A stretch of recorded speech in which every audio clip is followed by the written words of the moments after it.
Bismillahirrahmanirrahim. Assalamualaikum warahmatullahi wabarakatuh. Alhamdulillah, berjumpa lagi dengan Pak Fajar di channel YouTube Anwar Fajar Ramadan. Insya Allah kita akan melanjutkan pembahasan buku Manusia Langit di Bumi Tak Dikenal di Langit Tenar yang ditulis oleh Habib Novel bin Muhammad Al-Idris Al-Fatihah.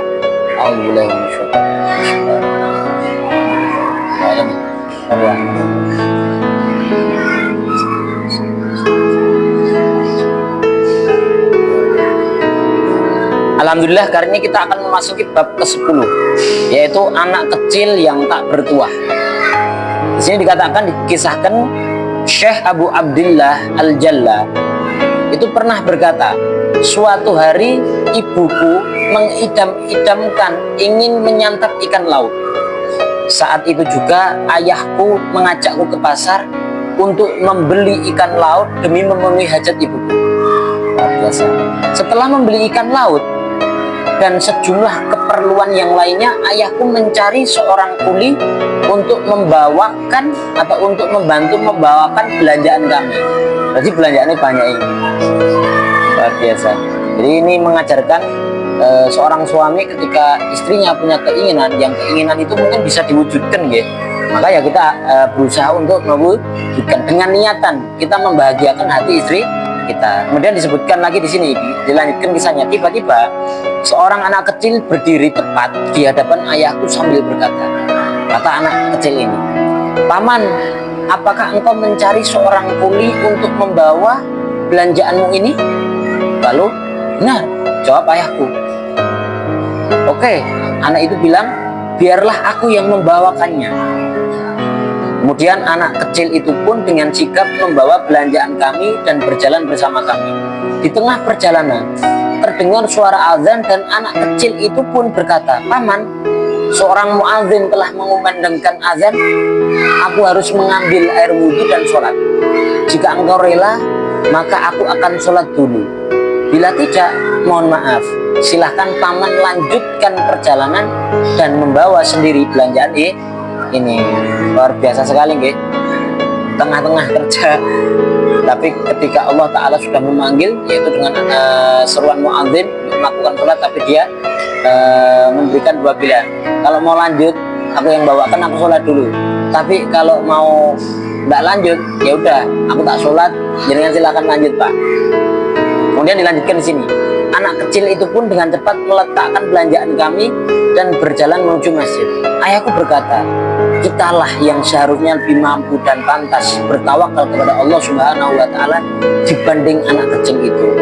Mari kita tinggalkan saja belanjaan ini di sini dan kita sholat dulu."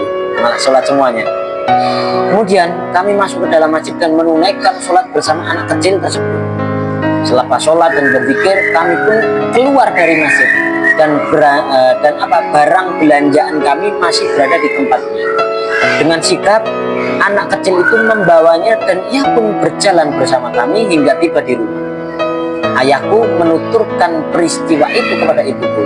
Kemudian ibuku berkata, "Katakan padanya," maksudnya pada anak kecil itu, "agar dia mau beristirahat sejenak di rumah kita dan makan bersama kita." Kemudian ayahku pun menyampaikan pesan ibuku kepadanya. Akan tetapi anak kecil tadi yang membawa belanjaan kami itu, dia berkata, "Aku berpuasa." Luar biasa, dia berpuasa. "Kalau begitu kembalilah kemari sore nanti," ujar ayahku. Oke, kemudian, "Aku tidak bisa kembali sore nanti." Anak kecil ini, nggih, "Aku tidak bisa kembali sore nanti. Aku baru bisa kesini selepas maghrib. Sudah menjadi kebiasaanku untuk sekali saja dalam sehari aku bekerja. Jika aku sudah mendapat satu pelanggan, maka aku tidak akan mencari pelanggan lainnya. Selesai membawakan barang pelangganku tersebut, aku habiskan sisa waktuku di masjid sampai maghrib. Kemudian insya Allah selepas maghrib aku akan mengunjungi kalian." Itu kata anak kecil tersebut. Kemudian anak kecil tersebut pergi meninggalkan kami. Nah, sore harinya selepas maghrib, anak kecil itu pun datang dan makan bersama kami selesai makan, kami memintanya untuk beristirahat di salah satu kamar kami, dan kami biarkan dirinya tinggal di sana. Di dekat rumah kami ada seorang wanita yang lumpuh. Pada suatu malam, tiba-tiba wanita lumpuh itu dapat berjalan. Nah, saat kami bertanya, bagaimana ia dapat berjalan kembali? Wanita itu menjawab, aku memohon kepada Allah Subhanahu wa Ta'ala agar menyembuhkanku dengan berkat kemuliaan tamu kalian. Selesai berdoa seperti itu, tiba-tiba aku bisa berdiri dan berjalan seperti semula. Luar biasa ini, tawasul ini. Ya Allah, demi kemuliaan tamunya orang tadi, yaitu anak kecil itu, sembuhkan penyakitku, penyakit lumpuhnya. Allah, dengan karunia Allah dan dengan kebesaran Allah bisa sembuh sakitnya. Udah dilanjutkan di sini, kami pun segera mendatangi anak kecil itu di kamarnya. Pintu kamar terkunci seperti biasanya, akan tetapi tidak kami temukan anak kecil itu di dalamnya. Masya Allah, luar biasa nggih. Jadi ini satu kisah inspiratif yang luar biasa. Mudah-mudahan kita dapat mengambil hikmahnya dari sini, kita dapat mengambil pelajaran, dan Allah Ta'ala semoga selalu mengizinkan kita untuk mendengarkan kisah-kisahnya orang soleh terdahulu, dan semoga kita bisa mencontoh Allah alam. Assalamualaikum warahmatullahi wabarakatuh.